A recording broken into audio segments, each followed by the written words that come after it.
Back to Chicago Bears Daily. I'm joined here with Eric, and we're going to be What is talking up, Chicago guys? Bears. Dell Bears, number 3. Yeah, number 3, the big Live number number 3. 3. It's been a Yeah, minute. It's been a minute. it has been a minute. Yep, I'm sure we'll start doing it more consistently, especially once the season starts getting Oh, no doubt. closer. Yeah, No but doubt. I'm excited. I'll get the news out of the way because I know people watch these quickly or after they're live. But let me see the date here. What we But got? I have secured hopefully something you will be in attendance for. It's not the bet, it's not the Super Bowl, but Sunday at 12 o'clock p.m. Central Standard Time against the Houston Texans in Week 3. I've got you a ticket. Oh, hey, Lovie Yeah. Smith come back? Yeah, so if you want to go to that, Shit. I've got your ticket. It'll probably be like, I don't know, my cousin and his friend or something like that. Dude, But that's sick. Yeah. yeah, I mean, so I'm down. That's yeah. awesome. Thanks.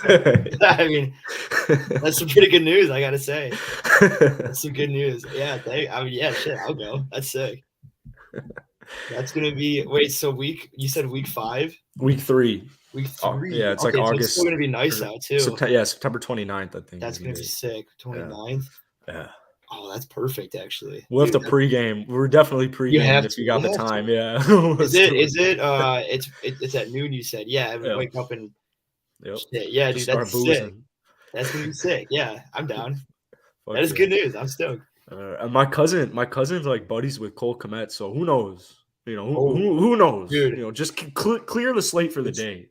The possibilities are endless. Like So, all right. Cole Kmet is gonna get us in there. I don't know if you have anything you specifically want to start on. I do have a tweet here that I'm interested. I do want to start one thing here. It's the heavy thing here that Okay. you gotta, Marion Barber, man, rest in peace. Dude, yeah, that's sad. That's something you hate to see. It's really unfortunate too. The first memory that like stuck out to me, I'm not sure if you remember, was the game against the Broncos when he went out of bounds and we were supposed to burn clock and we punted it to the Broncos and they ended up beating us in overtime when we were about to win. But it's unfortunate. He was a great running back. It's unfortunate that like I think they found him dead in his apartment, which is like, really, really sad. Don't know like what happened there, but figure I'd get that. You got to bring that up. It's rest in peace. Rest in peace. But yeah, yeah, it's circle of life. But you hate to see it. He was like 39 or something. Yeah, that's brutal. Damn. Yeah, but it's kind of funny how my first memory was him going out of bounds. Like shit. Like, was Peyton the QB or who was it? No, Tim Tebow was the QB. Dude. Oh my! I know. Gracious, dude. I actually I actually watched the highlights of that game again, like after just like to see if my memory was right. And yeah. Holy dude, that's like the Bears it was an ugly game. I don't think anybody scored until the second half, until the third quarter. So, I mean, that's classic, right? Classic Bears and Broncos shit. It's also, that's classic Tebow as well. He just yeah. And we'll chalk it up to the great defense, right? Yeah. Great Bears defense. But yeah. So nobody scored until the second half, and it was just like a snooze fest. And all of a sudden, I think we're up like 10-0.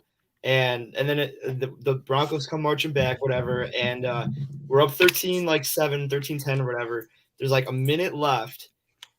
We have control. It's like third down, I think, and like third and distance. Barber he doesn't even need the first down. He just needs to get like down. Like I don't know why we didn't take a knee, to be honest. Maybe try to pick up the first, but Barber gets flushed out to the left, and he gets pushed out of bounds, and I'm sitting here like, oh my god! And so it would be classic Bears, right? So we punted away. Tim Tebow, after doing nothing all game, he drives down the field. They kick a field goal. It's overtime. The Bears get the ball first. They're driving. Marion Barber fumbled. It's like he fumbled, and then Tebow goes, drives, and they kick a field. It was like a 51-yarder too, like Matt Prater or some shit. So Matt Prater was a fucking G. Yeah. And so it was just like it was an unfortunate thing, but And Matt Forte was out that game too, so sounds about right. That's tough. Yeah. Good But morning from Las Bro. It's 8:30. It's currently this 6:37 guy's living in a different p.m. world. Hey, I mean, shit. Like, what's how it's Yeah, like? good morning. Hey, maybe this guy works the night shift. Yeah, and, maybe he does. Yeah. He wakes up at 6:30, Like, 6:30 p.m. When are you gonna be going to bed? Like 2 hours? This guy, Max? who, me? Yeah, you. Yeah, I'm well, dude, I haven't had to wake up at 5 since I got COVID. I've been working at home. So I've been like Okay. chilling. I've been low key kind of just like chilling a little bit. Hey, I call it this guy. Night Yeah, shift. night shift. Yeah. Oh yeah.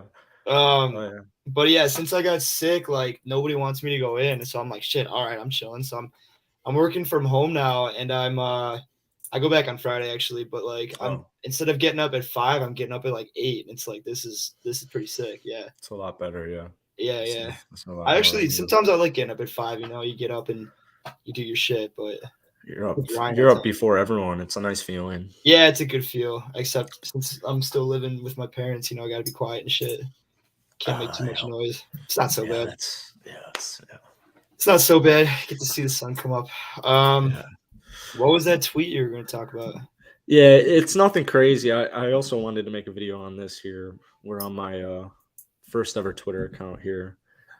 Bears, NFL.com believes Bears Roquan Smith is about to land a lucrative extension.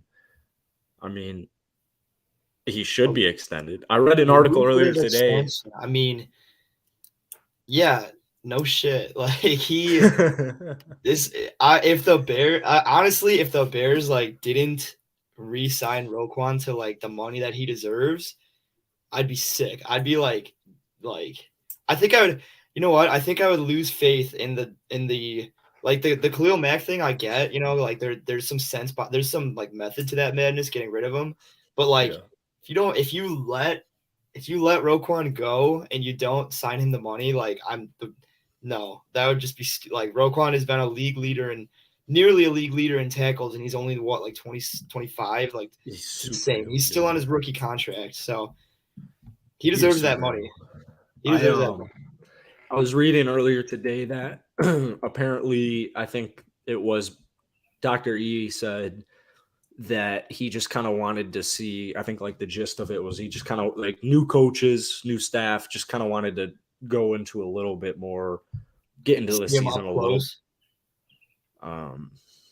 Yeah. Well, it makes sense because like film, like I think I've said this a million times. I'm an eye test guy. So it makes sense, like if these new coaches are like eye test guys, kind of, or they don't just put everything on stats, which I actually hope they don't. I like a bit of the eye test, like, but if that's their like reasoning and they're going up and they're waiting to see him up close and see him in practice, and then they're like, holy shit, this guy, he deserves his money, like then I'm okay with it, like I feel like Roquan, like he's good enough to where he knows he'll get paid, like. There's no way around it.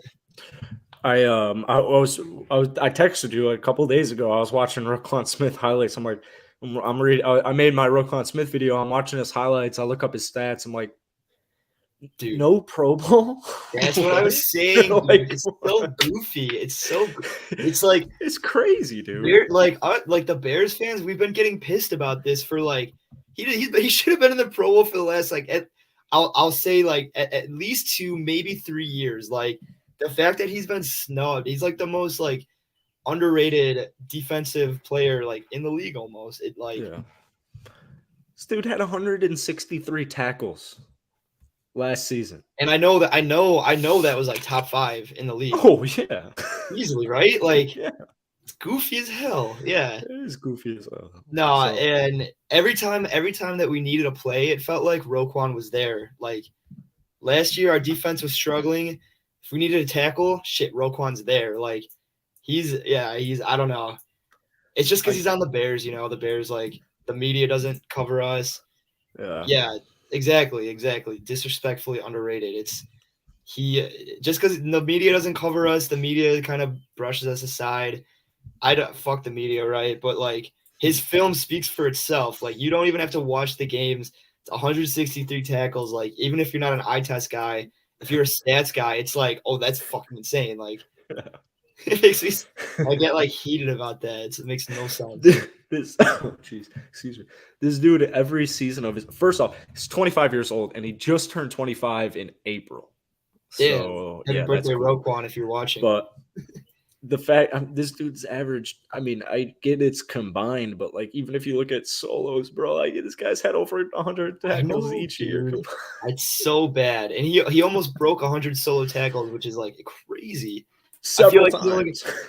I think he's from what I heard, I think we're playing in a 3-4, or is it 4-3? I can't fucking remember. I think it's 3-4. This new regime. Well, from what I heard, he's like he plays better in this new scheme on defense anyway. So if that's the case, I mean, shit, like he needs to get paid and he needs to get his Pro Bowl selection. Like, no doubt. Yeah. But I saw Akeem Hicks is on the Bucks now. Akeem Hicks is on the Bucks now. I'm excited for him. It's kind of sad he's not a Bear. Like, he seems like he's like a Bear at heart still. But if he goes out there and gets a ring, like, if we don't get a ring, and then that's, I guess, who I want to get it. Because he deserves one. He's sick. He's an OG for sure. Yeah, he's been around for a while.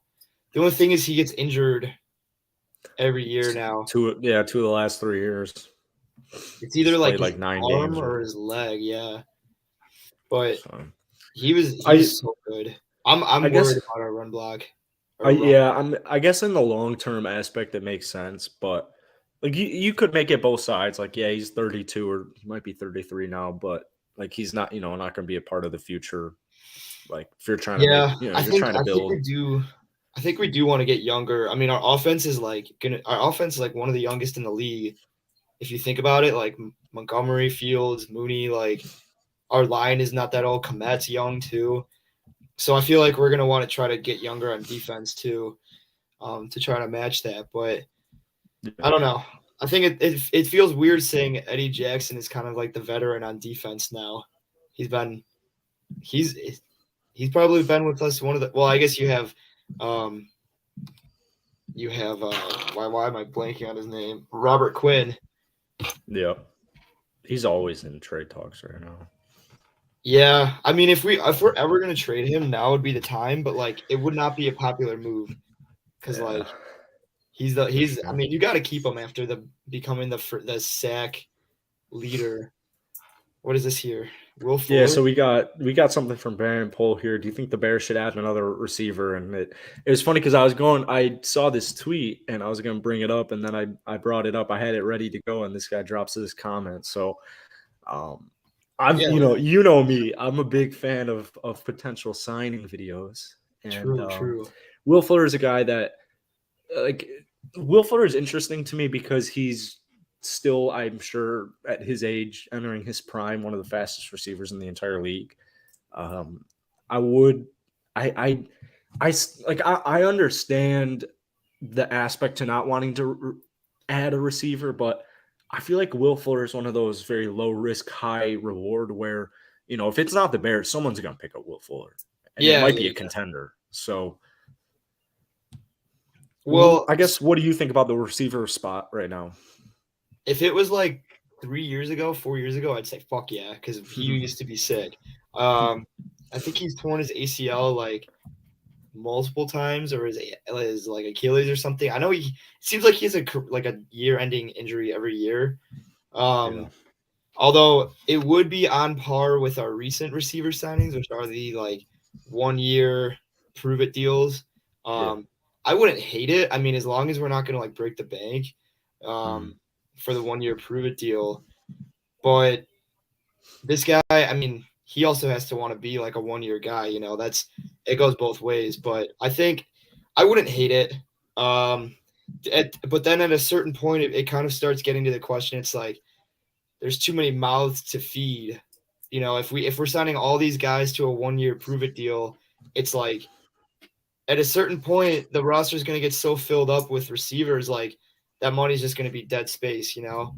Like, I I'm not the most knowledgeable when it comes to like the cap space and how it works, like moving year to year, but it kind of feels like if you have like cap space to spare, I'm probably wrong about this, but like, does it move to the next year or does it like, is it just like wasted cap space? Can you use it for anything else? I don't even know.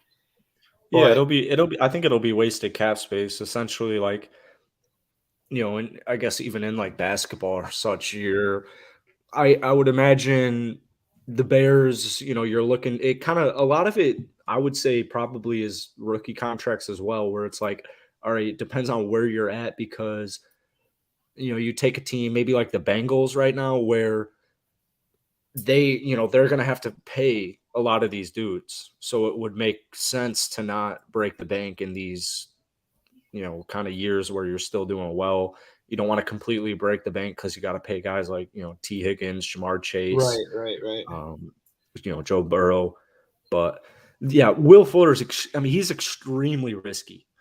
He got busted for PEDs last year, Oh, I didn't which know I that. always find really interesting in every sport, the PED debate, because it's like, I don't know. It's just a really interesting debate. But if Will Fuller were to hit, it would be money. But, is if you're trying to bring in a veteran, the way I see it is like if you're trying to bring in a veteran, kind of set that culture, establish that culture, and you're choosing a veteran, I'd still rather go a little bit older. I've talked about this. Emmanuel Sanders to me is so intriguing for the Bears because it's like he'd be a reliable, consistent target for Justin Fields, and then as the season progresses, that's when you move more towards Velas. But at the same time, if you're not trying to win, it's just a lot of like stuff you can't really put on this. Like you can't like count stats like that. Right. Like Emmanuel Sanders or Will Fuller's impact to other wide receivers. But you could definitely I would say 100%. I would imagine Emmanuel Sanders is going to have more of an impact than Will Fuller as far as Yeah, like veteran leadership and I just agree. witnessing work ethic. I agree. I don't know. I don't really know where Emmanuel was. He on the Saints last year? He's on the Bills, I believe. Yeah, he was. I don't even like. He Yeah. was pretty And he quiet had a last year. solid year. I Oh, mean, really? he's I Mr. don't. Yeah, he's Mr. Solid. Let me look at his stats. I got him right here. Last season, he played 14 games, 13 starts for the Buffalo Bills. He caught 42 passes for 626 yards. Yeah, that's pretty good. He's 35. Yeah, that's. I would take him over. I would take him over Will Fuller. The thing I see about Will Fuller is even Emmanuel Sanders at this point. It's like, um, if we sign another guy at receiver, that's another roster space, and that's like that kind of that takes away opportunity from. But then again, we do need receivers. I mean, if Mooney, big ifs now, if Mooney is like turns out to be that wide receiver one and Velus Jones turns out to be obviously he might not hit the ground running, he might hit the ground running, you never know. He's 20, 24, 25, so he's going to be that toss up. But it would be cool to have a veteran presence. I just worry that it would take away from the 53-man roster space. Like Yeah. at this point, I mean, we kind of I feel like realistically, like if I were to say like what I think they would do, not like whether I think they not whether I think he'd be a good fit or not.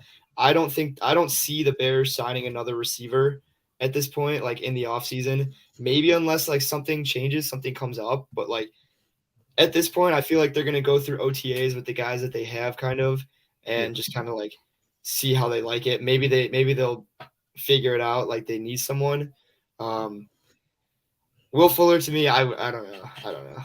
Yeah. He seems injury prone. I didn't even know about the ped thing. Like that's a tough look. Like, I mean, maybe if he was like 23 and like he was still a stud, be like, all right, Yeah. well, the ped thing, whatever, brush it aside. But if you're like 30, however old Will Fuller is, he's probably pushing 30, He's probably past. 27. Oh, okay, it's not bad. Yeah. The injuries So, though, I don't know. yeah. We've got from 4 red games. You think the Bears could be the Cincinnati Bengals of last season? And I have an unfortunate tweet, I guess, about this. Here it is, right here. You see it, yeah.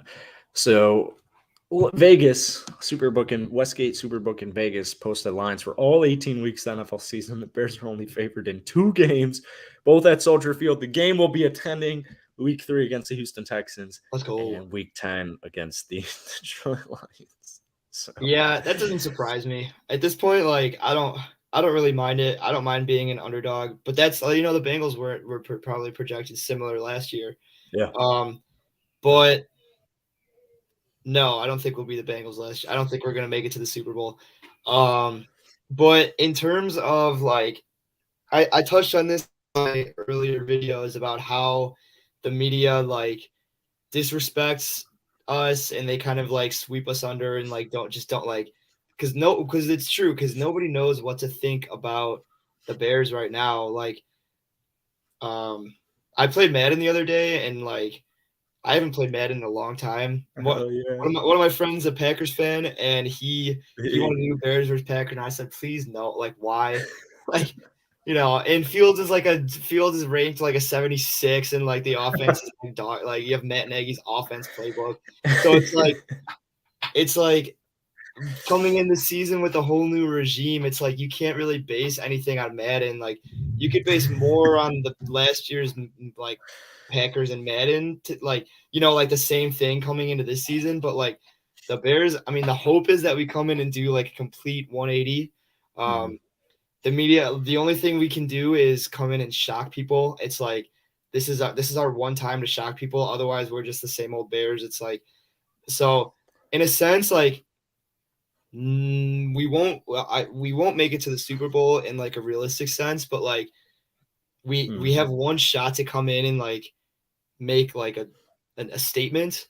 And I know it's weird because we tend to come in like under new regimes and we tend to come in and like play really, really well for 1 year. Like the Matt Nagy year, I think his first year was 2018. Yep. And we all know how that went. That was like, yep. we had a fucking awesome season. And then the next 2 years, it's like he got figured out and it was just like downhill. It's like it turned into a shit show. Yep. And then I think even Trestman's first year, we had a good year, and that he turned out to be awful.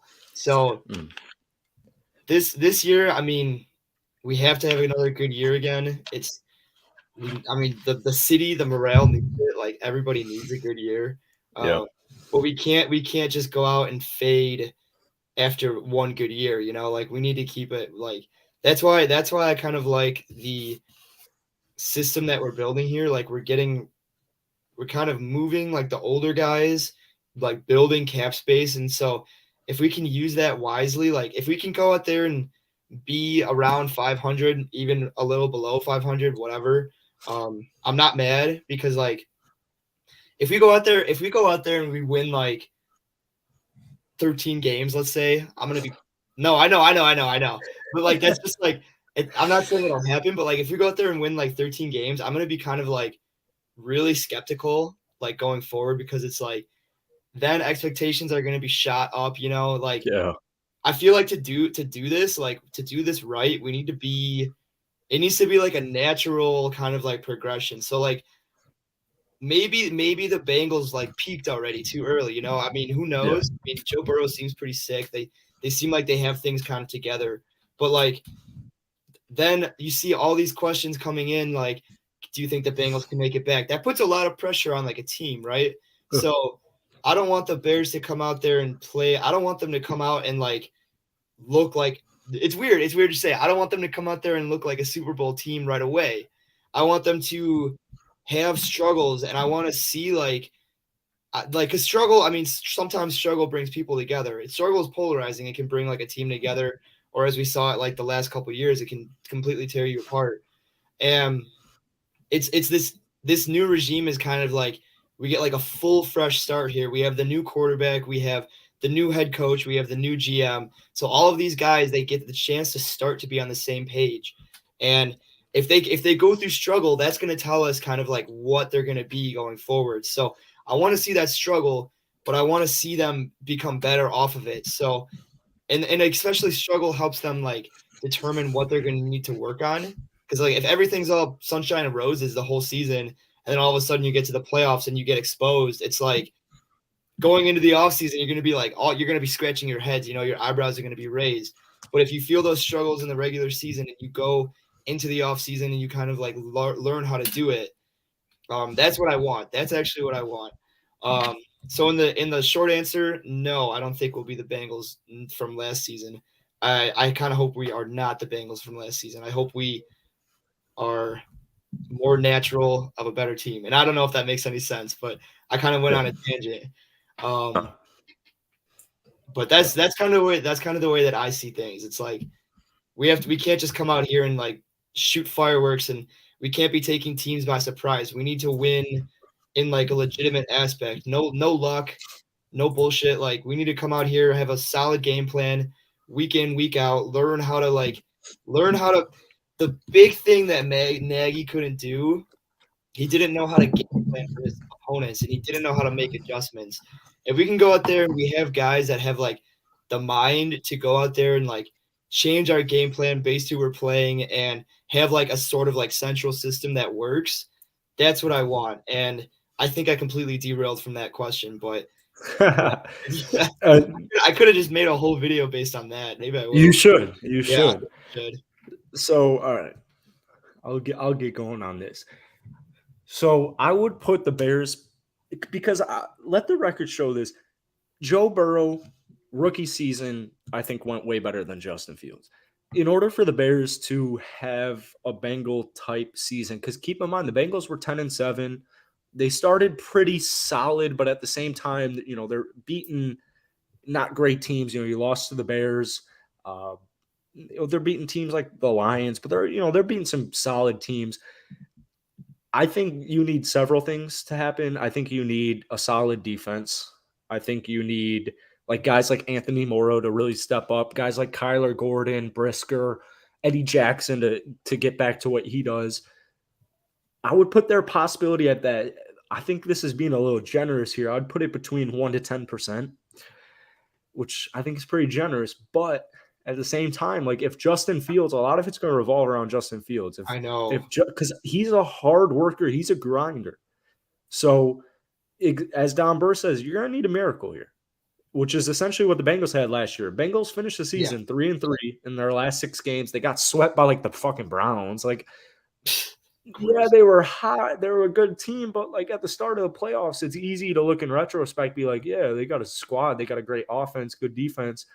It's like, I don't know. They didn't really seem like they were going to make the Super Bowl once the season ended. Exactly. So I think it's really going to revolve around guys just stepping up, like, and, you know, them not really knowing much about Fields, or guys like Velus Jones, Brisker, Kyler Gordon. You're going to need guys like Morrow and Roquan Smith to have good seasons. I don't think it's impossible. I don't think it's going to happen. But I am starting to get on track I do think the Bears are going to be a little bit better than I would anticipate. I do think the Bears will be around 500. So get this. That is like the Bears cycle. So come off like a really shitty year, or like morale is like super low. Mm-hmm. Make some plays, make some like moves in the offseason, and then expectations all of a sudden like jump up. Everybody kind of like has this feeling like, all right, like let's get it going. I kind of want to break that cycle, because as you said, like the Bengals, like when they got to the playoffs last year, they kind of, you could see their glaring weaknesses, right? Like in the playoffs. And you said it is going to take a miracle. I actually like don't want a miracle. Like I was watching the top 100 plays today. And goddamn, some of those plays like were miracles. Like I rewatched like the Diggs sideline touch, the miracle shit.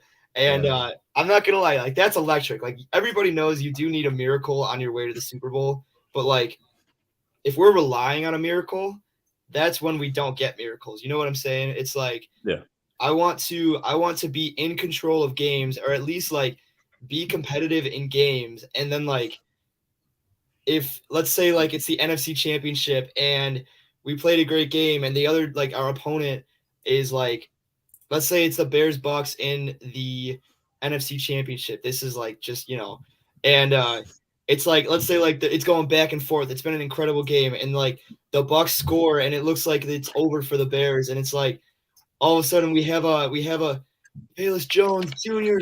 sideline touchdown, caught, 70-yard, whatever. Like that's the kind of shit. Like that would be acceptable for a miracle. But if we're going into an NFC Championship game and we're like playing against the Bucks and we're thinking like, all right, like this game we're gonna need a miracle to happen. That's we're gonna get embarrassed. Like that's what I hate. I want to go out there and I want to have a sense of like, we can stand behind the game plan and like feel confident about like winning games. You know, whether it's week 1 or the Super Bowl, like that's even preseason. Like that's what I want. I think I have to make a video on this and collect my thoughts a little more because I'm kind of like spewing shit all over the place. But I want to make a video on this as well. It sounds fun. Yeah, 4 red games. Great question. I mean, because like you look at like Zach Taylor and the Bengals. First season, he's been a head coach for 3 years. First season, 3 years ago, 2-14. It's like last year, 2 years ago, 4-11-1. Yep. Not a single soul on planet Earth they're about to fire football is saying, yeah, you know what, 4-11-1. But we had a good year. You know, I like the pieces we have. Not a single soul, except maybe some Bengals fans, are thinking, yeah, we're gonna make the Super Bowl next year. It's true, but also Burrow like died that year. Like, his yeah, knee was like fair, down. Very fair. But I guess that puts you in the same boat as like, not the same boat, but a similar-ish type of situation where it's like you don't know how he's going to respond to those injuries, just like you don't know how Fields is going to come out year 2. So it's like, and truthfully, I like our squad. A lot of. I mean, we don't have the big names, we don't have like the established guys, but as I've been saying, like we have. When you don't have the big names and the established guys, that kind of like gives someone on the team a chance to like jump out, you know. And so I love more than anything like a homegrown big name guy, and I think that's what Poles is kind of like looking for. That's why he kind of took like they want versatile guys, right? So they want guys that are athletic. They want guys that like, you know, just try hard and shit like that. And so if you're athletic, if you can do like multiple things that they ask you for, like it's obviously going to be impossible to see if you're not like in the locker room but if they can build game plans around the versatility of these guys and your offense doesn't become so predictable, it like hurts to watch, just like last year. If you can build something with like around versatility and if it works, then we're on the right track. And that's what I'm hoping Luke Getsy brings out. I think he doesn't I did a little bit of research on him for my video the other day, and he really just wanted to come here to like build like something like a special offense. And everybody says something like that, I know, but it's like he's not like trying to come in here like all ego big head, like I'm an offensive guru, I can call like great plays. He's like with Rodgers. He's like, oh, I made Rodgers shit like that. No, he definitely not. But he's coming in and he's like, all right, like he has ideas and he can take away the good, like can't deny Packers have had a good offense. And that also comes with the quarterbacks. So if he studied, and he was the quarterback's coach, so if he can teach Fields kind of like those kind of like not only physical but mindset kind of things like that, that's what I'm hoping he comes in and makes plays for the upcoming season. And I'm really I don't know. I hate to get like excited for the season, but I'm excited. Yeah. I think it's perfect. Like literally, the Bears are, we were talking about this, made the channel 5 weeks ago. Bears are a lot better than I thought at the start of this channel. I think Luke, like you're getting a lot of stuff that you just like, you almost like can't even explain. Like obviously with the Packers, you've got Rodgers, kind of if Rodgers wants something specific, as we saw in the NFC Championship against the Buccaneers, if he wants to do certain things, like change a play call at the line of scrimmage, LaFleur's not gonna he's not gonna mess with that. So LaFleur, Aaron Rodgers, they're kind of like splitting kind of the calls almost. But I think someone commented on the video saying, like, I forget what it was, but it makes me think where it's like, all right, you have Luke. He is a hands-on coach. Oh, that's what the comment was. He's a hands-on coach, and he likes what the commenter was like. He likes what he's seen so far. And Yeah. I think just the knowledge and the experience of being with Aaron Rodgers, like even if you're like a freaking water boy, even if you're Aaron Rodgers' water boy, like you're gaining knowledge if you're being an active listener.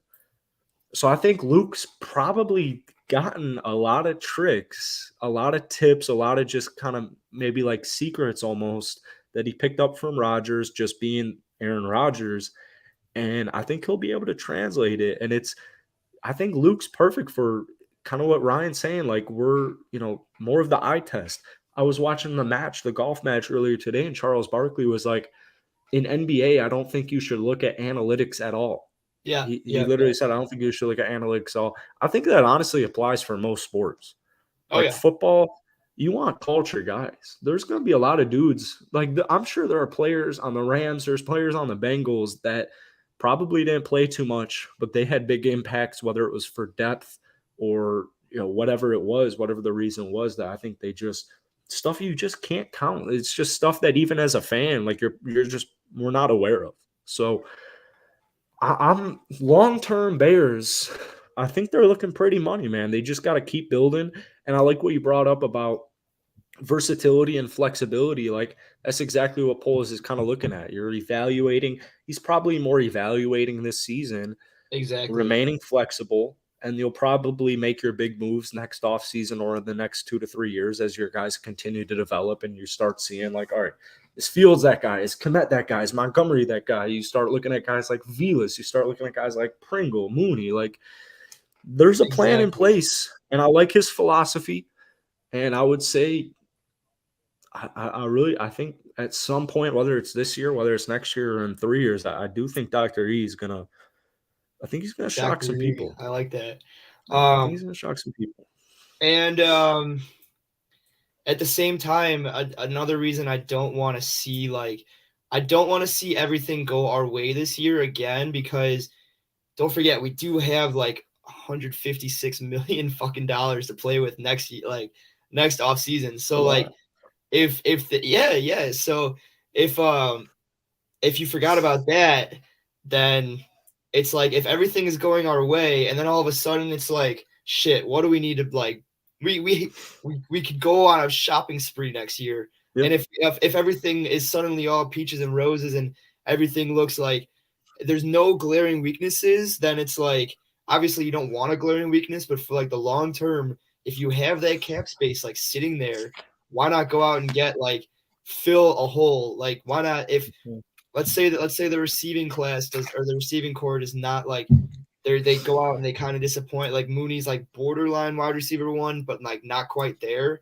It's like I think there's some I don't remember for sure, but I think you said there was like good wide receivers out there next year. So I'm not sure, but or like let's say we have a hole in like the nose tackle because Akeem Hicks is gone. Like we can go out there and pay for someone. It's like that's why we like, and also those in the first year of a new regime, like if everything is going right, like that's gonna take everybody away from reality, and you need your doses of reality early and often so that you can kind of that's how a team is built. You get in fights, you get in because it's all a creative process. You get mad at each other if you think like something is gonna help, but like I really want to see us.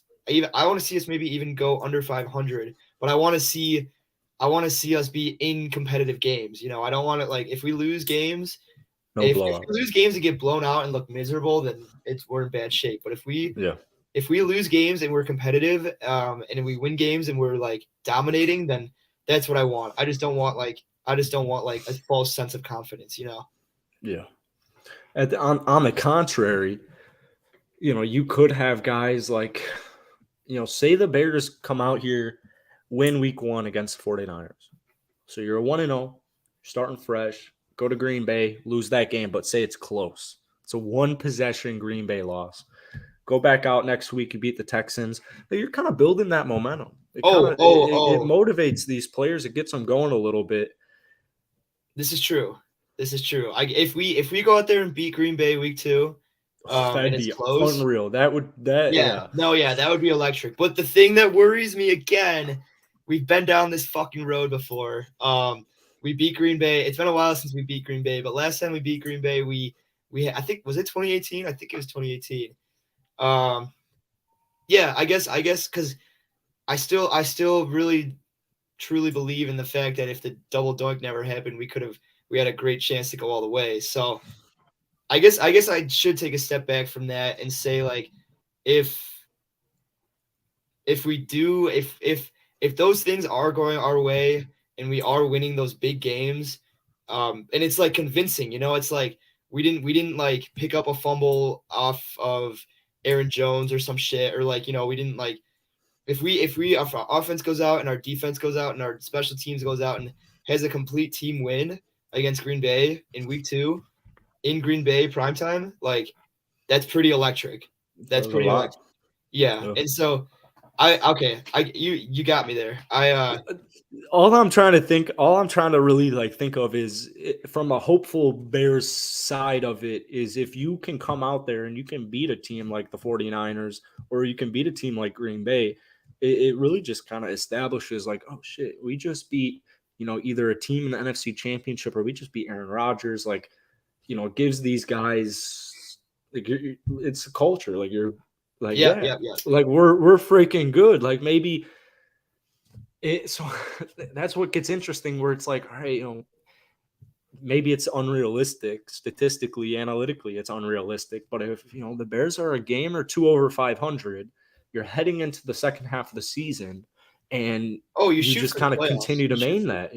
You maintain it, and offense starts to click. The defense, maybe it's a bend don't break philosophy for their first half, and then once the system's in place and they start, getting that chemistry and kind of learning it, and everything starts clicking, you never know. But as we're talking about, like, it's pretty unrealistic. And the good part for the Bears is, like, especially with Ryan Poles and a very young Justin Fields and some of their picks that they're getting, like, defensively, I think Kyler Gordon's he's going to be really solid for him. Brisker, solid for him. Vilas, solid. Like, I'm not kind of building. I love the picks that we took. Like, they're all swaggy. They've got that confidence in themselves. They work hard. They want to win. And I think even if the season doesn't go as planned, and say you have a bad season and it's, kind of miserable, and you go 3-14, well, at least you have all this money, and at least you have a solid pick position. I mean, Ryan Poles did a phenomenal job in the draft. That's the other thing, though. We're not going to go 3-14. Like, you said we're only favored in 2 games. Like, yeah, no, like, even after everything that I was just saying about, like, how I want to, like, maintain this realistic shit, like, realistically, we're better than I guarantee, at least before the season. We're going to be better than the media gives us credit for, and we'll probably be better than, like, other teams in the NFL give us credit for. And so that's why I want us to come out and use the I said it in a video, use, like, the mystique factor where nobody really knows who we are. And we do have one shot at building an identity. And that's why I want to, like, I guess we don't have to, like, build an identity, like, slowly, methodically, but, like, we do have to build, like, a legitimate identity. Like, that's what I mean. Like, our identity has to be winning games off of, like, winning plays, not like crazy things that happen. Because like two years ago, I think it was 2 years ago now, we started off 4-1 off of the Swift drop pass. And the Giants, like, they couldn't get a touchdown at the 1. They had, like, 4 chances to do it. Like, so, like, we can't be, like, have our backs to the wall. We need to be pushing teams against the wall. That needs to be our identity, right? Like, we need to be on the other end of that. And if we lose games on the flip side, like, if we lose games because we have a chance for a game-winning touchdown and we drop it, like, yeah, that's frustrating as hell. But like, if we have the touchdown in our hands, and I'd prefer that than hoping the other team drops a touchdown. It's the same result. I know, like it's the same result, but again, it comes the eye test to me. I don't know. That's the way I would like to win games. Whatever, fuck. So yeah, I pulled up the schedule here, and real quick, actually, I forget who it was. Might have been Eddie. No, I don't think it was Eddie Jackson. Somebody on the Bears. I think it was on the defensive end. It was on somebody on the defensive end was like, they're looking for guys who can kind of make plays. Like, Yeah. I guess that's pretty obvious and redundant, but like they want to cause turnovers. Oh yeah, Like absolutely. they want big hits. They want to be physical. They want to get in the trenches. Do you see Jaquan Brisker's highlight reel, man? That guy fucking lays the wood, man. He kills. He's a dog, but I mean, I'm even looking at this 2020 season here, where like you said, you start 5-1 right here, and then you get a loss to the Rams, loss to the Saints, loss to the Titans, loss to the Vikings, loss to the Packers, loss to that's 6 straight losses. Yeah, you can't. Like, even if 2 of those go differently, the Bears are 10-6. You're in the playoffs, and who knows at that point anything can really happen. Yeah, I guess it's true. Still make the playoffs, but it goes. The Saints, you got Chubb there, and unideal. At that point in the season, I did not want to make the playoffs because, like that, everybody had that sense of anything could happen, and it's true, anything can happen in the playoffs. But if you watched every minute of every Bears game like I had, like that year, I'm sure a lot of Bears fans were with me that year. Like making the playoffs was just a recipe for embarrassment and disaster, and it was. We were embarrassed. That was the game. That was the game that the receiver helped playing the 12-4 Saints. No. Yeah, no. That was the game that what's his name? The receiver that started the fight with the Saints earlier that year. That's gonna kill me. I'm sure if you're watching, you know exactly who I'm talking about. It went right through his hands. The game would have turned out a little differently, I think, but it doesn't change the fact that you're still playing. We did not belong in the playoffs that year, and it hurts to say it, but it's like, wait, go back to the receivers of that game. Did you show? I really liked this guy too, and then he started a fight with someone on the Saints defense, and it was just a bad look. Let me see. Oh, Javon Wims, that's who it was. Javon Wims. God, he had such good potential. Number 83, he was sick. But this year, I mean, we have to come into the season like we have to be hungry. We have to start our identity from the start. Obviously, I do want to win every single game. Like that's everybody wants to come in the season winning every single game, and I want a game plan to come in and back that up. I want to see like good football because it's been a rough couple years since 2018. So I want to see good football. I want to see us come in and make plays. And I think this draft that we just made, I think we drafted guys that have the ability to come in and make plays from our first pick to our last pick. I mean, we needed a punter for our last pick, so we picked one. People were, I couldn't believe it. People were scratching their heads that we picked a punter with our literal last pick. It's like, we needed one. Special teams is so vital. I don't know. Apparently, no one watched the Packers. I mean, it can break an entire season. Yeah. It's just the very little stuff. Exactly. So, yeah, and I don't know why I watch football analysts anymore. They only piss me off, like because it's like they were sitting like they were doing like they were going through like the picks by picks, and they're laughing that we picked a punter. I'm like, we don't even have one on our squad since Pat O'Donnell left. It's like, made no sense. But I have to gather my thoughts. I think on that. Will we be the Bengals from last season? Because we won't. But I do want to see like I don't know. I have like mixed thoughts. Like I do want to see excitement and like miracle type plays but I don't want them to be considered miracles. I want it to be considered like that's just what we do. That's I want to go out there and be like make like wow plays and play backyard football that seem like miracles, but like maybe it'll seem like miracles to the Bears fans because we haven't seen that like ever, maybe since Cutler days. Maybe, maybe even before, but that was a good The question. Hester days. What you thinking? Huh. Yeah, the Hester days, yeah, for sure. Every time he was back there, it was a miracle waiting to happen. Yeah, right. So cool. Well, all right. I think that wraps up. My computer's gonna die here, so I think that Yeah. about wraps up Chicago Bears questions number 3. Yes, sir. Joined by our Number 3. wonderful Chicago Bears analyst Eric. You can find him at Mel Kiper Jr. And, Yeah. I'm gonna go beat his ass. But yeah, thanks for listening. If you enjoyed, go ahead and hit the like button, drop a comment down below, and Yes, sir. Go Bears, baby. we'll be going live soon. And if you don't catch it, watch the videos. Stay tuned. We got some good shit coming up. Oh yeah. Yes, sir.